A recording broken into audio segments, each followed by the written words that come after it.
Bismillahirrahmanirrahim. Assalamualaikum warahmatullahi wabarakatuh. Ya, giliran. Assalamualaikum warahmatullahi wabarakatuh. Waalaikumsalam.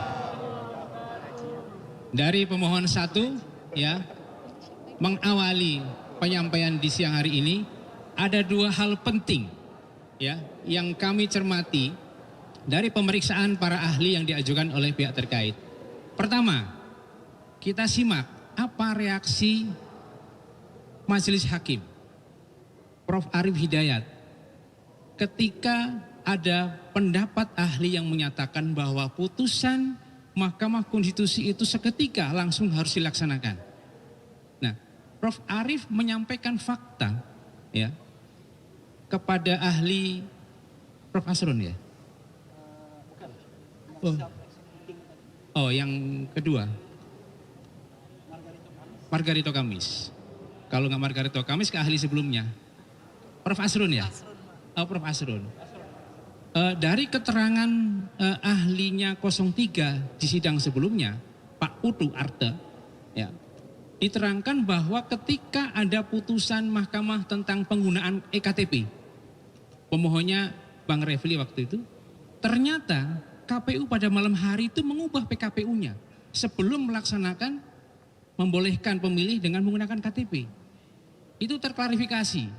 Jadi ketika sekarang KPU menerima pendaftaran bakal pasangan calon dengan belum mengubah PKPU, nah, kami meyakini itu suatu pelanggaran yang dari pernyataan Prof. Arief itu sebagai sesuatu yang terkonfirmasi.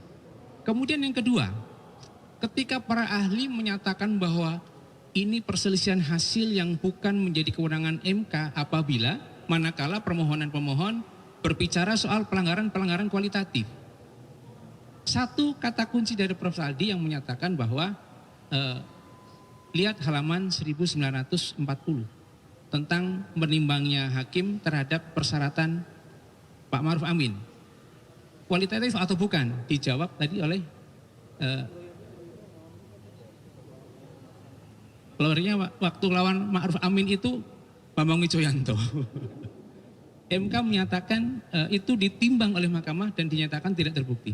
Kualitatif atau bukan? Ahli tadi menyatakan kualitatif. Dua hal itu yang membuat kami yakin bahwa MK berwenang. Selanjutnya pendalaman penyampaian berikutnya akan disampaikan oleh Bang Refli sama Mas Bambang Wijoyanto. Mas Bambang terakhir, ya. Tadi disinggung-singgung namanya soalnya sama Oce Kaligis dan sama Yusril Iza Mahendra. Sayang dia nggak dengar, tapi kalau saya dengar, ya. Tapi nanti dia jawab sendiri. Jadi Assalamualaikum warahmatullahi wabarakatuh. Jadi kawan-kawan semua, hari ini saya bahagia lagi, ya. Disodorkan oleh paslon 02, 6 ahli rontok semua. Terutama ahli 1, ahli 2, ahli 3, ahli 4. Dan ahli 5 juga sebenarnya. Karena semua ahli ini mendalilkan bahwa MK itu hanya hitung-hitungan. Kan begitu, ya. Ahli Asrun begitu bilangnya. Kemudian ahli Khair Ramadan juga bilang begitu. Ahli siapa lagi? Margarito Kamis, walaupun hari Kamis tetap bilang begitu. Kemudian ahli Amiduddin Ilmar ngomong begitu, dan Edi Hyari to some extent ngomong begitu juga dalam perspektif pidana.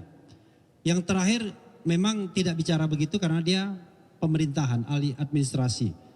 Apa yang bisa teman-teman lihat? Itu udah tertolak. Tertolak oleh pernyataan Hakim MK sendiri di persidangan, ya. Prof. Saldi mengatakan, coba lihat itu kualitatif atau kuantitatif? Kualitatif, selesai sudah. Yang kedua adalah, ternyata selama ini dalam sengketa Pilpres, MK itu tidak pernah mengabaikan yang kualitatif. Tidak pernah. Baik pada putusan pertama 2004 maupun putusan terakhir 2019. Soalnya belum meyakinkan untuk dimenangkan. Jadi pada 2004 hal kualitatif itu sudah dijawab oleh MK.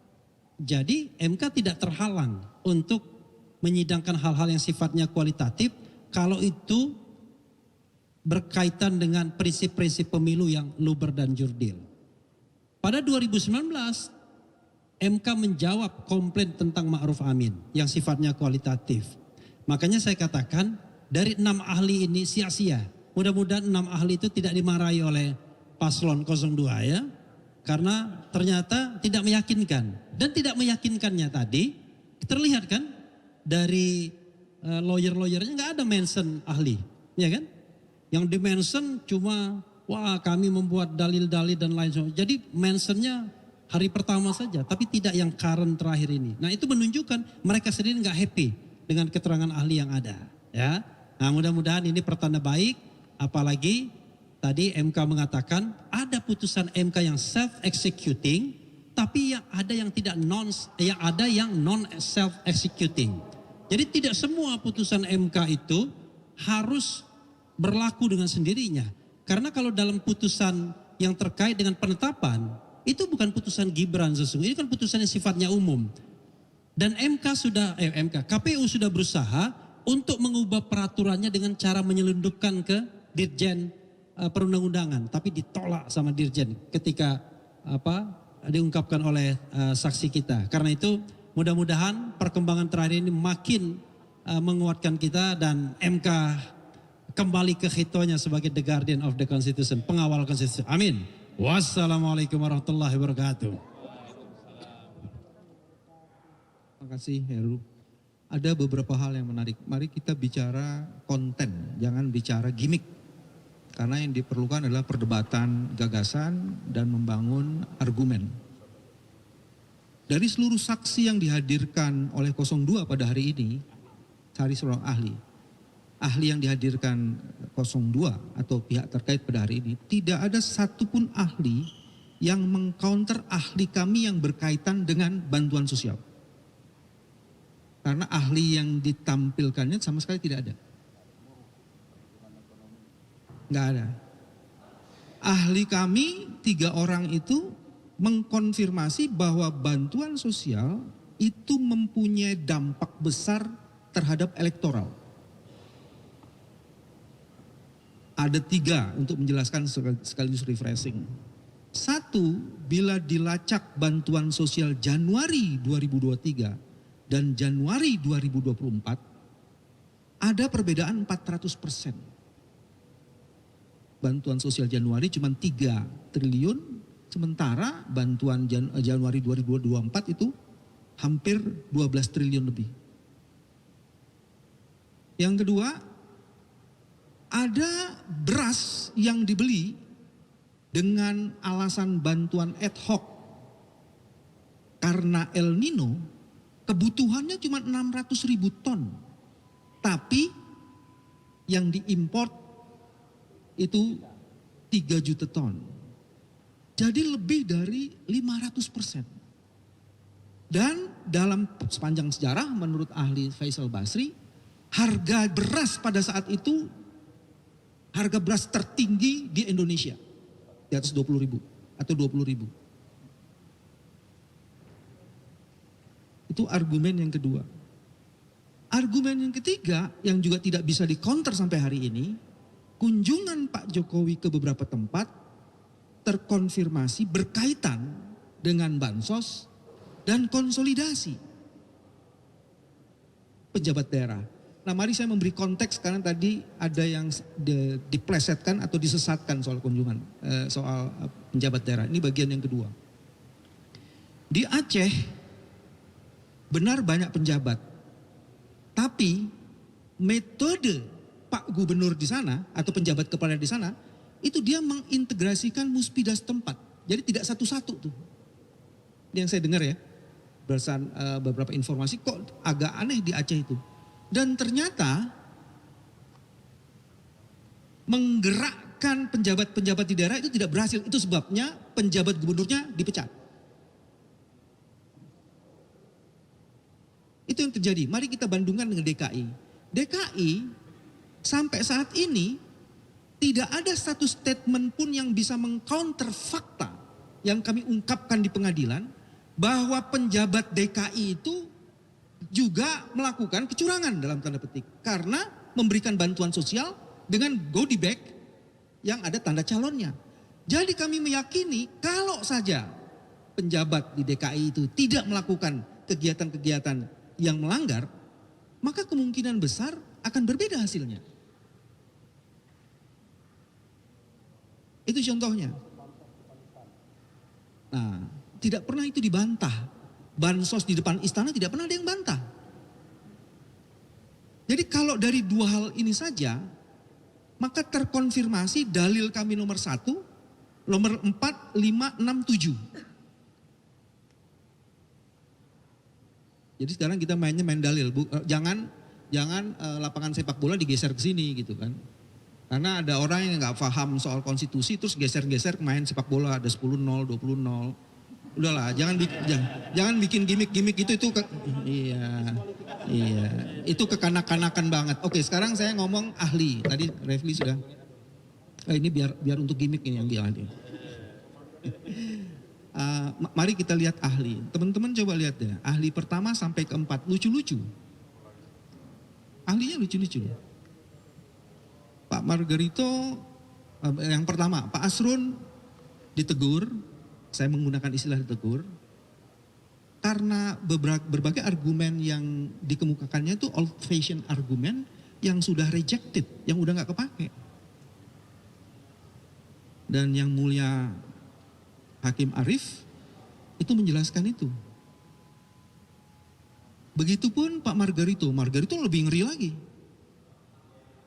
Seluruh judicial activism yang dilakukan oleh MK yang mencoba menegakkan substantial justice, dikatakan oleh dia itu keliru. Gila banget ini Margarito di depan hakim, menurut saya keliru.